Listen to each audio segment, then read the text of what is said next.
Fala aí, povo de Deus. Vamos continuar nosso estudo sobre Apocalipse, agora no capítulo 13, diz assim: Vi emergir do mar uma besta que tinha 10 chifres e 7 cabeças, e sobre os chifres 10 diademas, e sobre a cabeça nomes de blasfêmia. A besta que vi era semelhante a leopardo, com pés como de urso e boca como de leão, e deu-lhe o dragão o seu poder, o seu trono e grande autoridade.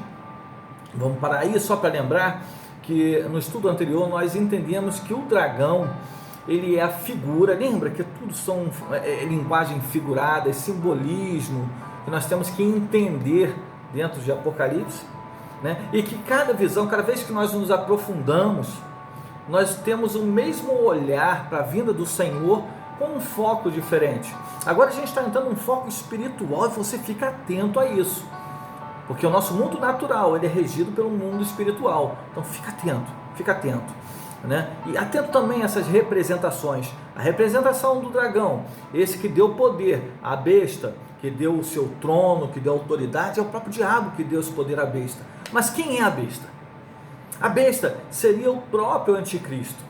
Agora a gente está vendo o levantar do anticristo. Primeiro, nós vemos o levantar, né, da fúria do diabo, perseguindo a igreja, e como não conseguiu, foi atrás da sua descendência. Agora nós vemos levantar o anticristo. Vi emergir do mar a besta. Quando fala mar, nós entendemos que está falando sobre nações. Existe essa representação, né, sobre povo, nações, quando se trata de mar. Quando fala mar turbulento, está falando que foi no meio de uma turbulência entre nações. Só para você entender, isso é bíblico. Vamos pegar um exemplo aqui. Isaías 17:12 diz assim: ai do bramido dos grandes povos, bramido dos grandes povos, que bramam como bramam os mares, povos e mares, e do rugido das nações, que rugem como rugem impetuosas águas, nações e águas. Está sempre vinculado essa ideia na antiguidade, nos povos antigos, nessa representação do povo antigo, né? E a gente pode olhar um pouco mais para frente, no próprio Apocalipse 17, ele diz assim: e disse-me, as águas que viste, onde se assenta a prostituta, são povos e multidões e nações e línguas. Está vendo? Águas, povos, multidões, nações e línguas. Então, quando a gente volta à leitura, já com essa imagem e essa representação da figura, a gente começa a entender que vi emergir do mar, ou seja, vi emergir em uma nação, né, levantar em uma nação uma besta, né? Vamos agora traduzir: vi levantar em uma nação o anticristo. Ficou melhor assim? Né? E quando diz: e deu-lhe o dragão o seu poder, o seu trono e grande autoridade, o próprio diabo, ele deu ao anticristo a sua autoridade, né? Poder. Olha só, hein? Trono, ou seja, para que ele reinasse, mas sempre debaixo do poderio de Satanás. Viu como é que as coisas começam a se esclarecendo? A gente está entrando agora em questões maravilhosas. Vamos lá, né? Questões polêmicas também, polêmicas que nem todo mundo vai concordar com aquilo que eu disse aqui, mas olha, isso não vai tirar nem a você e nem eu vou ser retirado do céu por causa disso. Amém? Quando a gente estuda alguma coisa que já cumpriu, uma profecia que já cumpriu, é aquilo e acabou. Mas uma profecia que há de se cumprir, existem vários aspectos de visões diferentes, né? Existem várias formas de olhar diferentes. Eu estou te mostrando a minha forma de olhar, né? Você é livre para discordar e nós continuamos irmãos com relação a isso, né? João fala: vi levantar em uma nação, isso com a tradução, em uma nação o anticristo, e o diabo lhe deu poder. Amém? Mas vamos lá. Para a gente continuar entendendo um pouco mais sobre isso, a gente tem que entender também e dar um mergulho lá no capítulo 17, quando no versículo 10 e 11 de Apocalipse 17, nós vemos que há uma sequência nessas cabeças. Fala das mesmas cabeças, né? ela mostra que as 7 cabeças também são 7 reis e governos que se sucedem. Amém? Então, quando a gente começa a olhar para isso, a gente começa a entender que esse anticristo, ele não começa de agora. O que é o anticristo? Muitas das vezes as pessoas estão esperando que o anticristo se levante e tal, e vai levantar. Sim, mas o espírito do anticristo, ele já acontece desde que a igreja foi levantada em seu primitivo, desde que há perseguição sobre o povo de Deus ao anticristo. Todo aquele que é contra Cristo, ele é anticristo, e esse espírito já atuava desde a antiguidade. Então nós começamos a entender que há uma atuação. Lembra que eu falei, Apocalipse fala desde da ascensão de Jesus até a volta de Jesus, desde a ascensão de Jesus, onde o evangelho começa a ser pregado, né? O cristianismo é pregado. Existe o espírito do anticristo perseguindo a igreja, e reis e nações são levantadas. Lembra que eu falei? Capítulo 17, no versículo 10 e 11, diz que as 7 cabeças, elas são 7 reis e seus governos, ou seja, aqueles que reinam desde a antiguidade até que venha a chegar os dias de hoje. O espírito do anticristo estava neles, mas agora em específico, né, depois disso tudo é levantado não mais o espírito do anticristo, mas o anticristo escatológico, ou seja, uma pessoa é levantada como o anticristo, não mais apenas o espírito.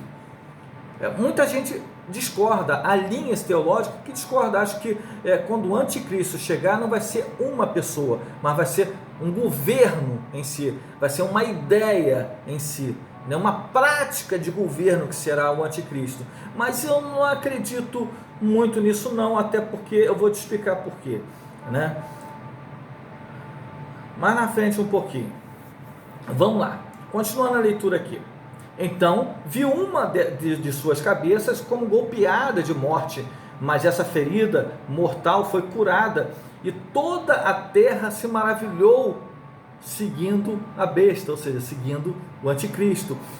Quando diz que uma das cabeças foi golpeada, muitos entendem que foi um dos governantes, outros já entendem que foi um governo que caiu, né? Era uma representação de um governo que caiu, mas que conseguiu se reerguer, né? Quando ela foi golpeada, quase morreu, é que ela quase acabou, mas ela conseguiu se reerguer novamente, né? Vamos continuar. Seguindo a besta, e adoraram o dragão, porque deu a sua autoridade à besta. Também adoraram a besta, dizendo: quem é semelhante à besta? Quem pode pelejar contra ela? Por isso que eu acho que não é um governo, mas é uma pessoa em si, né? Depois de ver essa cura, essa prática de cura, de poder maravilhoso, as nações começam a adorar a besta e, consequentemente, adorar aquele que deu poder ao anticristo, ou à besta, que era o dragão, o próprio diabo. Aí começa a adoração ao diabo, começando a ficar deslumbrado, né? O povo começa a ficar deslumbrado com o poderio do dragão em si. Amém? Mas vamos lá, vamos continuar. Foi-lhe dada uma boca que proferia arrogância, blasfêmia e autoridade para agir 42 meses. Olha que maravilha, a gente sabe que o anticristo vai levantar, mas ele tem uma data prevista para acabar, ele tem um término, o anticristo não é eterno. E abriu a boca em blasfêmias contra Deus, para difamar o nome, difamar o tabernáculo, a saber, os que habitam no céu. Foi-lhe dado também que pelejasse contra os santos e vencesse. Deu-se-lhe ainda autoridade sobre cada tribo, povo, língua, nação. Olha o poder do anticristo escatológico, do último anticristo, da pessoa. E adorá-lo-ão todos os que habitam a terra, aqueles cujo nome não foram escritos no livro da vida do Cordeiro que foi morto desde a fundação do mundo. Ou seja, aqueles que rejeitaram a Jesus, né, eles vão adorar a esse anticristo, né? Os infiéis, aqueles que viraram as costas. Se alguém tem ouvido, ouça. Olha aí a figura do anticristo. Mas eu fico pensando assim, se ele levanta com tanto poder e autoridade, né, e se o espírito do anticristo ele já agia por longa data, desde o início, desde a ascensão de Jesus, do início da igreja, desde a igreja primitiva, por que o anticristo não se levantou antes? Sabe? Por que ele não atuou antes? Por que deixou chegar até esse ponto? O que há de diferente nessa época onde que se vê levantar do mar essa besta, que é o anticristo? O que há de tão diferente? Tem uma resposta, né, que eu particularmente, né, eu tentei entender muito isso e me deixou muito temeroso, e é isso que eu quero passar. Até por isso que eu deixei passar algum simbolismo aqui para não se tornar tão cansativo. Mas tem algo que me preocupa muito. Por que agora? Eu creio que está muito próximo a vinda do Senhor Jesus. Eu creio que os sinais estão muito claros e a gente tem que estar com os olhos espirituais abertos. Sabe, nós temos que entender, porque durante muito tempo foi dito que, algumas religiões, seitas, começaram a dizer o dia que Jesus iria voltar, ou que a terra iria acabar, e sempre aconteciam os erros. Alguns eram levantados e quando você via um político dos Estados Unidos sendo levantado, alguém dizia, um líder religioso olhava e dizia: aquele é o anticristo. E quando levantava um religioso como um papa, alguém olhava e dizia: aquele é o anticristo. Né? E na verdade a Bíblia diz que o anticristo, a pessoa escatológica do anticristo, ele vai vir antecedendo a vinda de Jesus. E essas pessoas que os religiosos diziam que eram anticristo, ficaram para trás. A profecia, ela não é um livro de adivinhos, sabe, mas de estudo. E quando eu começo a olhar, eu começo a entender algumas coisas, e começo a observar que o tempo está passando. E as profecias começam a ficar desacreditadas, porque acusam um, acusam outro, falam de outro, e começa a ser desacreditado tudo aquilo que foi dito anteriormente, e os profetas verdadeiros que se levantam em nossa geração começam a perder as suas credibilidades. Sabe, a maior profecia de todas está aqui na Bíblia. O que falta no povo é o discernimento do Espírito, e o Espírito Santo, ele traz a clareza de todas as coisas. Então vamos nos atentar. 2 Tessalonicenses 2, 3 e 4 diz assim: olha o que Paulo fala à igreja de Tessalônica: ninguém de nenhum modo vos engane, porque isso não acontecerá sem que primeiro venha a apostasia e seja revelado o homem da iniquidade, o filho da perdição. Sabe, não é difícil você identificar quando o anticristo se levantar, quando for o real anticristo, porque ele vai perseguir os crentes, ele vai matar, ele vai se unir a outros governantes. Vai ser terrível, não precisa espírito de adivinhação para isso, sabe? Vai haver um sofrimento enorme para aqueles que não o adorarem.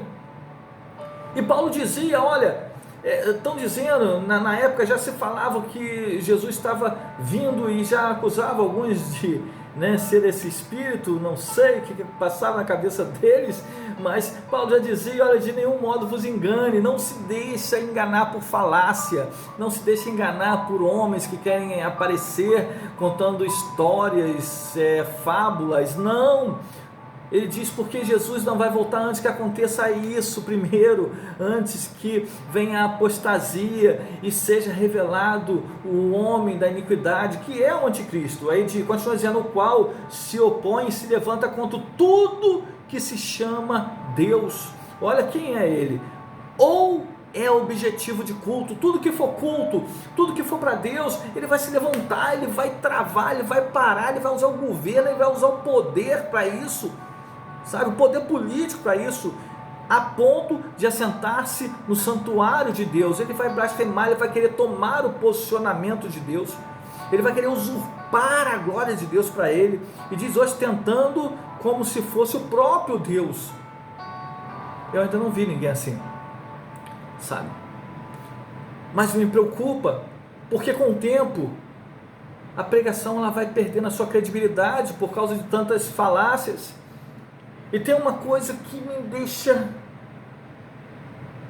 me deixa meio, sabe, pensativo. É na minha própria pergunta, que é a pergunta que eu fiz para mim mesmo: por que não houve essa investida antes? Eu vou te falar porque era necessário que viesse primeiro a apostasia. Porque o que é apostasia? Apostasia é quando você renega a sua fé, quando você deixa de acreditar, quando você vira as costas para a sua fé. Isso é uma apostasia. Mas para você virar as costas para a sua fé, você tem que ter fé. A apostasia ela só pode vir do povo de Deus. E é necessário que isso aconteça, para que o próprio povo de Deus vire as costas, sabe? É triste isso. É triste porque eu começo a entender que há uma investida demoníaca para que o próprio povo esfrie na fé, para que gele na fé. Porque esfriando na fé, sendo um povo apostata, um povo que se afaste de Deus, se torna muito mais simples, muito mais fácil para o anticristo ele entrar com o seu governo, para que engane esse povo, sabe, para que o povo venha a esquecer Jesus Cristo e venha a ser deslumbrado com os feitos do anticristo, para que olhe o anticristo agora como seu Deus, não mais Jesus Cristo, não mais o Senhor, mas agora o seu Senhor é o anticristo, e o anticristo é como se fosse o filho de Deus, deles, que é o próprio diabo, que é o dragão. Para que isso tudo entre na mente das pessoas, tem que ocorrer uma apostasia. E como que ocorre a apostasia? Esfriando a fé. E como que esfria a fé? Bem, deixa eu te falar uma coisa. Eu posso estar ficando, sabe, entrando em loucura, mas se a loucura é loucura por Deus, pela sua volta, eu anseio ansiosamente pela volta do Senhor. E eu lembro que na minha infância, quando os pastores pregavam, eles falavam muito da importância da igreja, de estar junto, que era isso que iria nos fortalecer nos dias difíceis. E os pastores pregavam muito dizendo, olha, se você vai num braseiro, se você está fazendo churrasco, você tira aquela brasa e coloca longe daquelas brasas que estão pegando fogo, essa brasa ela vai se apagar, e tira outra se apaga, você precisa estar no braseiro. E eu vejo que a comunhão dos santos é um braseiro, sabe, o culto em si é um braseiro, estar junto com os irmãos adorando é um braseiro. E eu não sei, pode ser que não, mas para mim o coronavírus parece uma investida demoníaca do diabo, porque tornaram as pessoas mais frias, mais presas dentro de si mesmo. As pessoas têm medo de se cumprimentarem, de se beijarem. Você imagina o que está acontecendo com o braseiro, que é a igreja hoje? Sabe, eu vejo um grande projeto diabólico para que haja um esfriamento. Eu fico pensando, será que isso não foi para que houvesse o esvaziamento dos templos? E se foi? Será que isso aí não foi para que os cultos fossem reduzidos, momentos de adoração fosse, sabe, cronometrado e reduzido de uma forma bem religiosa. Aonde que acabando, ninguém mais se cumprimenta, porque pode pegar o coronavírus, ninguém mais se abraça, ninguém mais se fala. Os cumprimentos passam a ser superficiais, paz do Senhor de longe, no máximo um soquinho. Ninguém se abraça, ninguém se beija, sabe, ninguém transmite mais a unidade do corpo, e cada um vai para sua casa como um carvão que sai do braseiro. Eu vejo que as igrejas começam a esvaziar. Eu tive notícia de um grande amigo, irmão mesmo, sabe, em Cristo, pastor. Ele me conta que numa cidade onde que era uma igreja que eu frequentei toda a minha infância, com 5.000 membros ou mais, começaram a fazer 3 cultos, porque não dava todo mundo, e agora os 3 cultos, eles começaram a ser feitos para que fossem separados, que não pode estar junto, nós não podemos mais abraçar o irmão, nós não podemos mais chegar próximo, nem falar próximo, temos que ter máscara. Sabe quanto tempo nós perdemos com máscaras que usamos sem necessidades? Ah, meu Deus! E eu soube que esses 3 cultos começaram a esvaziar de tal forma que reduziu para um culto. Não tinha mais de 40 pessoas em cada culto, a gente pode contar menos de 200 pessoas numa igreja que era de 5.000 por causa do coronavírus. Pode ser que não seja uma artimanha do diabo. Pode ser que o anticristo não esteja sendo levantado em alguma nação agora, em algum lugar. Pode ser que o diabo não esteja arquitetando todo esse plano e os governos não estejam sendo levantados. Pode ser loucura minha. Mas se não for, e se for uma estratégia demoníaca, e se realmente o anticristo está sendo levantado, de que lado você vai ficar? Do lado da apostasia? Dos frios na fé? Ou dos crentes fervorosos em Deus? Eu sei que você vai ficar do lado dos crentes fervorosos em Deus, sabe por quê? Porque você é a igreja do Senhor. Jesus Cristo, Ele te marcou para esse tempo. Pode ser que não seja nada disso, mas se for, você está preparado? Eu quero te ver lá. Eu quero te ver lá, subindo como a igreja vitoriosa, porque nós estaremos juntos nessa hora. Por quê? Porque como igreja, estamos juntos, somos um.